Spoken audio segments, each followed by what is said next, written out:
Welcome to the second video in our rock casting series. This video will feature and showcase how to paint the rocks in a variety of colors depending on what you're wanting to do. As you can see here, I did a sample a few days ago. This right here, this is done in the limestone effect. Next to it's the granite. Granite will be more tunnel portal areas. The limestone will be more for the just out in the outcroppings and things like that. So here is the template. If you were following our series on the tunnel portal that we're doing a build video on, you'll see that we have we brought that the template here, and I put the castings over the top to place them the way I wanted them. I had about 30 or 40 castings to choose from. These are the ones that I wound up settling on. So this will be a long video, well, not a long video, but because we'll condense it, but it'll show you how to get these effects. I did run out of the gray I was using originally, and I had to do a substitute. The little one on the left is the substitute gray. I think it's a pretty good match for the original gray. So I'll be going with that for all of this for the most part, since this is a tunnel opening. So I will get the camera repositioned and we will get to it. Materials you will need. I use acrylics for painting plasters. So these are just your typical craft acrylics. What you want is a variety of earth tones with black and white to darken and lighten. I have a set of brushes, wider tips to smaller tips. I have a couple of plates here, styrofoam plates or paper plates, whichever one you want, to put the paints in. So, and then a couple of cups with water for the different tints that I use. So here we go. We'll set it up. As you can see, we're all set to go. I have the first of the castings that I have off the template. I have the black paint, the gray paint. So I'm going to go ahead, and I already have this oriented the way I want it to look up there.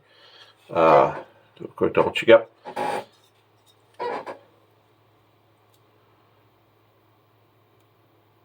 Yes.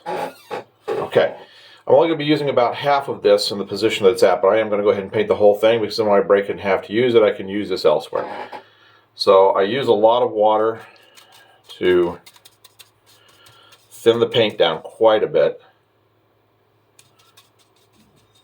So you want this to where it just goes on smooth and quick. So then you just start painting it, getting an overall color. What I do is I've got a couple of paper towels around for getting the brush cleaned off really quickly. On raised surfaces, I will scrub with a little extra water to try to get the gray to lighten up a little bit on the where the sun would be reflecting.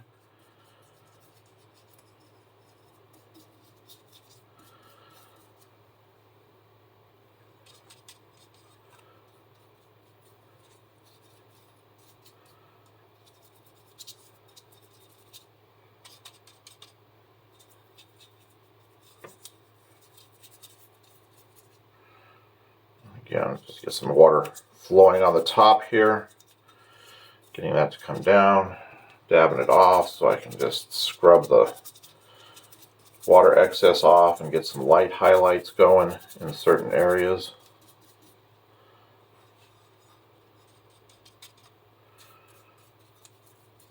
This way too, depending on this piece where it's a half piece,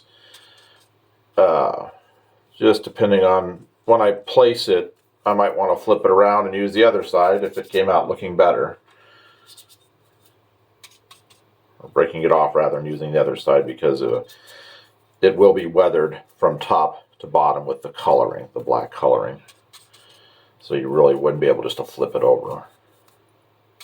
You need to keep all these things kind of in mind when you're painting. You can see I'm just doing a real light coat here so that I can get some of the light highlights of the plaster coming through. And again, keeping the paint really thin. Occasionally you pick up a little darker, a little thicker of the paint, so you can get a couple of darker areas.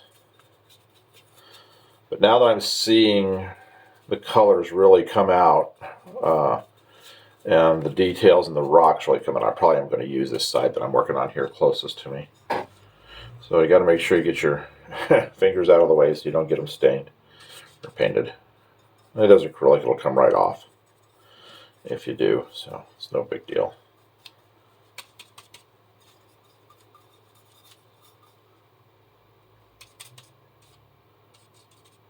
Alright, so we have to let this dry for about 10 minutes before we start doing our darker highlights, which will be done with the black paint. Again, I'm going to do, as you can see, I get a little bit of water on the brush, then I dry it, because you don't want to take all of it off if you're doing some lighter highlights. You just want to kind of thin the paint on the surface. Just do that here and there. Now I am going to be using I'm going to be doing a mixed rock on this.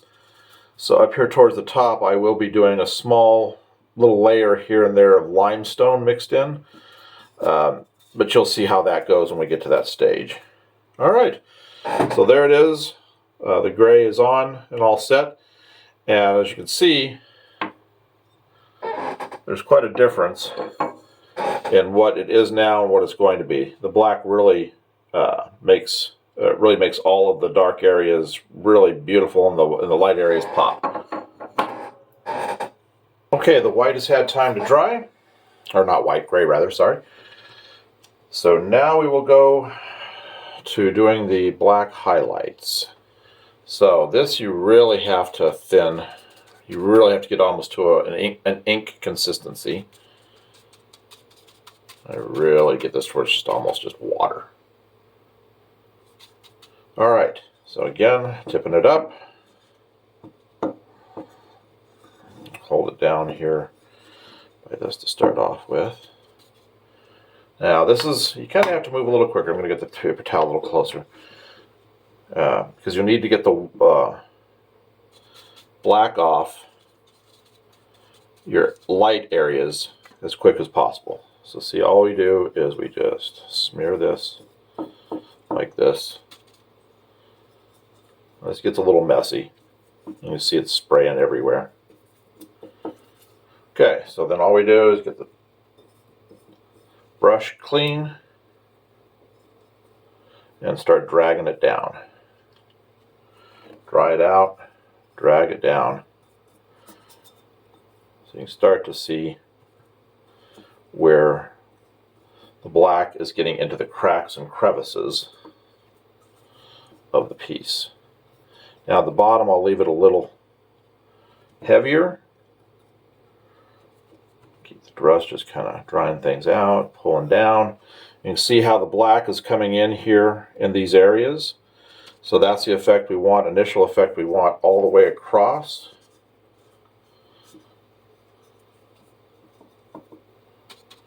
Now you will find areas that just stay kind of the plaster color. And I'm not quite sure what that is. These things have been curing for days, but I have it happen a lot. I don't know if it's like some plaster that is in the mix that isn't the best.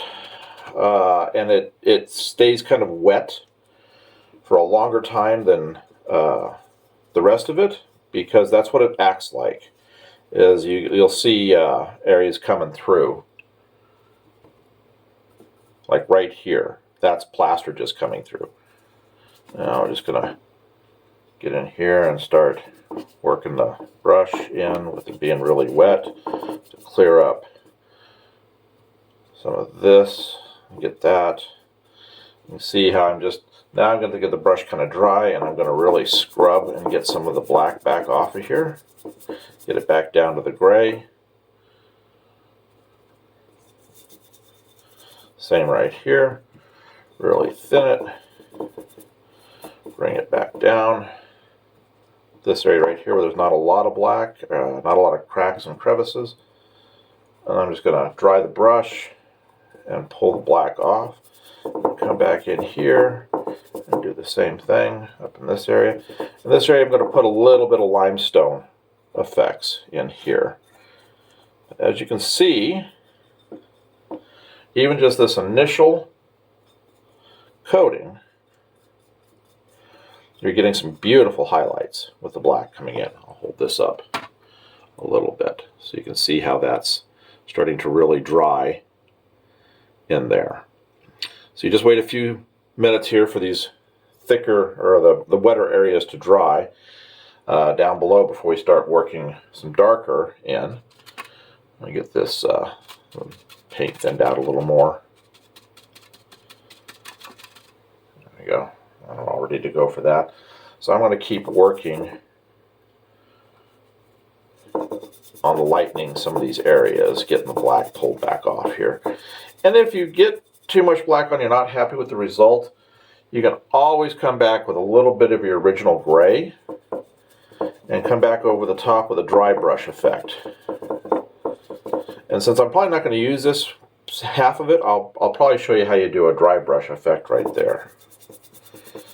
I'm just coming in and getting where I believe light would be bouncing off of higher areas. You can see how that really opened up nicely, and we're starting to get a lot of color effects coming in now. Well, not color effects, but light and dark effects. I want to get some of this area right here back down. This is kind of a bolder area. And probably back up here. I'm going to shift down to hold down here at this end now so I can really work on this corner right here. This is just scrubbing with a little bit of water, and then you dry off with a dry brush. As you can already see, we're picking up, the cracks are staying dark, but the surface areas are getting whiter. That's all it takes, is just scrubbing with the brush to get all of this to blend together. I'm not sure what that is, a little black piece of something right there. Something may have flaked off. There we go. So, there's the piece overall. As you can see, we've got some nice highlights, but we're going to get a lot better highlights here, especially like in this area, right underneath here and in here. So we're going to, let's see, it looks like it's almost dry. So I may just continue with this as it is right here. I know this side's pretty dry, so I'm just going to go ahead and work with that. So, with the brush kind of full, and I just start to dab like this, where the cracks are and where you see recesses, and then you just come in and pull the dark off the raised areas and let it settle down into the cracks like that. And that's starting to really give us some nice darker areas mixed down in here. I'm just going to put some right there. Again, clean the brush out, come in. You can see how you can bring a little bit of that dark area up and the light area down so that you have a nice fade of color. But you can see right here how this is starting to really be darkened below, and the raised area right here is looking really good. So we're going to just keep pouring the thin black paint into here, put it into these little cracks right here. You can see how that is. And I'll just come in here and pull that excess black off and dry that and pull it out of here. This makes a great sponge if you just keep it dry by using your paper towel to pull any of these excess dark areas out that you're not happy with before it gets towards dry, and you can't do much with it after that. So now I'm coming in and I'm just adding little bits here and there. Get down in here where this crevice is, this overhang rather, and really kind of fill this in. And I do this on the underside like this, so just in case when you have your layout and you've got a lot of light coming down on top, you may not get the shadows you want on your rock castings. because of the lightness in the room, or however you do your angles, like if you're doing a video or something and you've got lights. So as you can see, I've actually started to create a shadow right here underneath. So it's slowly but surely building up, and as I bring the dark into here and we build this up, we'll darken this up just a little bit more right here. So I need to thin this black paint a little bit more. I run out of my thin area. Get it nice and inky. All right, so you got to be bold on it. You sometimes think, oh, I don't want to do that. I've got it looking like this. This looks great. You can overdo things, but my opinion is you can always just keep working something and making it better. But you also have to know when to stop. Otherwise, you're going to sit. I could spend probably a day just working on this if I wanted to. Making everything, just making variations in color and showing veins and things like that. And I mean, if you want to go into that kind of detail, you can. But if you're just trying to get stuff to look nice on the layout without a whole lot of effort, this is it. So now you can see I've got that pretty liquidy. So now I just come in here on these high areas and I just start taking that and dabbing that off. Like that. Scrubbing it so it just blends. I'll get the brush pretty dry and I'll come in here where I really want my light highlights to still stand out. And you can see how that's really starting to work. You can see I haven't really touched this, and I don't plan on touching this area right here. I'm kind of working the dark area around this. So I'm going to do the same thing when I get over here. I'm going to make this darker, but I'm not really going to touch this much right here. So again, I'm just going to put some darker highlights in here, and I'll take a little bit off. And we'll just dry that up right there, and I'll just dab, dab, dab, so that as you're dabbing, you remove this and it still will blend nicely. And then just, if you don't like that, just come in with a dry brush, pull it out. So as you can see, I've got this area really nicely done as a shadow. Get rid of some of that right there so it blends a little better. So I'm going to, I think I'm going to add a little more darkness right here just to really emphasize that area. Because like I said, even though I'm going to break this piece in half to fit the space, I'll probably wind up using this someplace else. So I'm just going to, you kind of let the liquid flow, but if it gets too much, you just kind of work it around a little bit. And then come back in. I'm going to get this off this front leading edge right here. Now you can see how that's really made a nice, we picked up a lot of detail right here by just letting that flow. So I think I'm going to leave that right like that and let it dry. Get that kind of cleared out. I'm going to come in here and get my light highlight again right on that ridge. That's looking really nice. So you can see how that's coming out slowly but surely. Got a nice light area here. Darker vein or dark area here for the shadows. I'm going to come in here and do this, and I'm going to really darken this up next. So here we go. Got to get this a little thinner, like you said, keep it as an ink. Start at the top and just start letting it flow down in. So all you have to do, you'll just let water do all the work for you. See how that's just going right down into all those cracks? This is perfect. See how that just flowed? So then I'll do again, just like before, get my brush clean, and I'll come in here and I'll dry and take off the dark areas on the rocks that are highlighted, being raised. So you can see how that black is just sinking in there. And come back in and get that light highlight. So we're creating this little, I don't know, chasm or whatever you want to call it, right here. It's really starting to come out nicely. So I'm going to let that dry for a minute while I go ahead and come on across the bottom to get my shadow area, because like I said, this just, in case your lighting on your layout isn't the best and everything seems washed out, you will start to get a really nice three-dimensional look by just adding your own shadows. And you can see how dark this is getting, and now this is standing out nicely now as we start to frame this around with the black in this area right here. You can see how this is really starting to stand out now, just like this did on this side. So I'll put a little more black right in here, and then we'll do this edge right here and kind of tie this in, and then we'll just kind of take an overall look at it and see if we're happy with it. And if so, then we'll probably call it quits on this piece, because again, I don't want to overwork it. So I think I'll start here on this side, and I'm just gonna fill those cracks in right there. See how that just flowed right in there and it really made those stand out.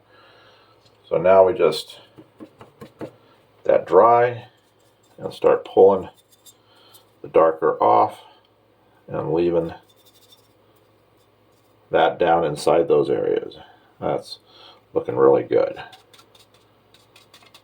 So I'm just going to come in here and darken this area up right underneath, as you can see, and then catch this bottom edge right here just to make sure it hasn't come up on that ridge, which it hasn't. Alright, I'm getting pretty pleased with that. You can see how that's doing. I'm going to go ahead and come in here and finish my darker area right there. I'm going to add a little extra paint to it, so into the ink mix, so it's a little darker. And we're just going to come in and start dabbing areas.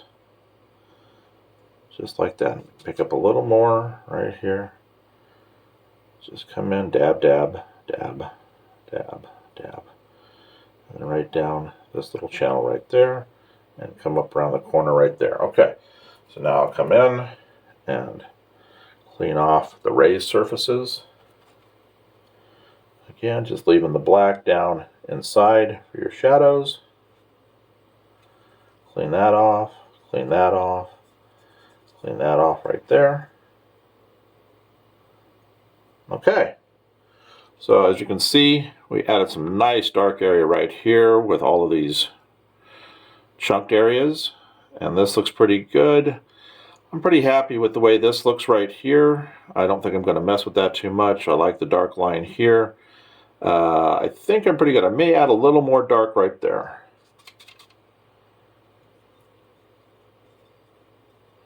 I know this video seems a little long, but this will be probably the longest of the videos in this section, showing how to do these castings in this mountain, because this is kind of the important part. This is, well, not kind of, this really is the important part. If your rocks look real, your castings look real, it goes a long way. So just think about that. All right, so you have this right here in your backdrop. Here comes your train right in front of that. So this is why this is really important to get this done. I think even more so than doing buildings and anything else, because 90% of trains run out in nature, not through towns. And so you really need to get your these things done really well. Now, this one, I'm probably not going to do any limestone on this one. This is going to be at the very top. If I do any, it's going to be right here, and I'll decide if I'm going to do that a little later. So this is going to pretty well wrap this one up. I'm going to do just some little fiddly things here and there, just to add some highlights in. I guess dark lights, if you want to go that way with it. Just to make some more of the cracks stand out a little better. Oh, and I do keep, I don't know if I said this before, but I keep a plate for every color I use so I don't get any colors mixed. So this is just always going to have the black paint in it. That'll have the gray, and the paints I have for the limestones and the different tones, they each have their own. And it just makes things so much easier. In the past, I've tried to do too much in one plate, and then your colors start to run, especially with as liquid as this gets, the ink consistency. It all just starts to blend, and then your colors aren't correct. And then trying to make that match when you do the second one, if you've had colors that blend, trying to make that match on the second or third one of these you do, or anything like that, it's not going to work. So keep them separate. These plates are cheap. These paints are cheap. These were at Walmart. I think I spent 58 cents on one type of the bottles, and some of the others were about $1.10. So for what you're doing, it's really cheap to get these done. All right, I'm going to put, see this, this is what I was talking about. This is some of that plaster that won't dry. The only thing you can really do on that is use a little thicker paint. If it's in an area you don't want a light highlight, which I don't want down here. And you just have to do a little dabbing.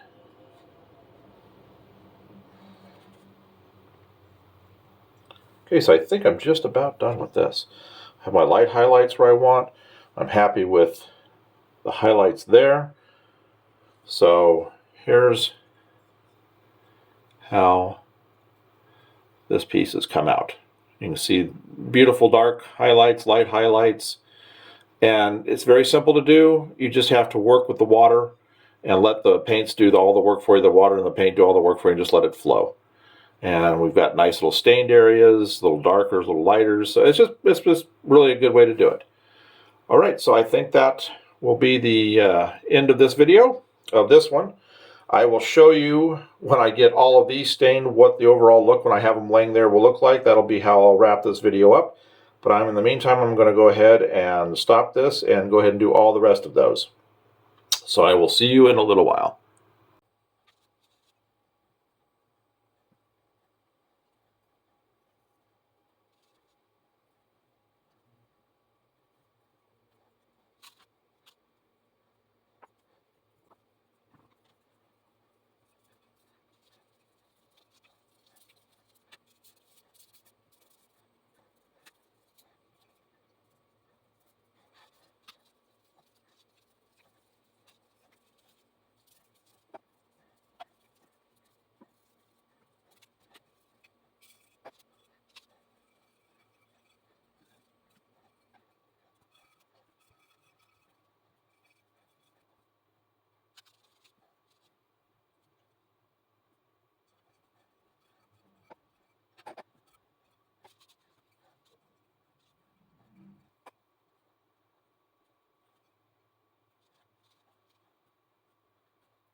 Okay, I think that's it.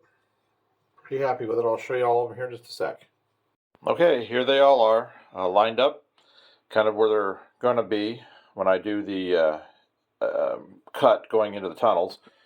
Right here, this will be set out just a little bit. This row will be set back a little bit, so you'll have a little bit of a ledge right here with some grass and a few things like that, and then they'll have a ledge up on top here that will go up to this profile like that, and they'll have some trees and things like that, along with some people, rail fanners, and the likes. But as you can see, how it all came out. Very happy with this.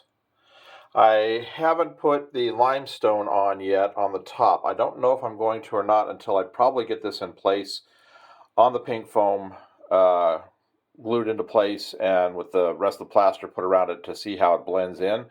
If it looks like if it looks like some limestone right here might be a nice accent, I'll do it on that lower ledge and maybe the top portions of each of the smallers. So that should be it. So next step in this video will be building the, well, this is it for doing the actual rock castings and coloring. The other set of videos we have going on are the mountain build. So you'll actually see these applied in that. So look for those videos, those set of videos, for what we do with this. Thanks for watching. Please like and subscribe if you'd like to see more of our family's train collection.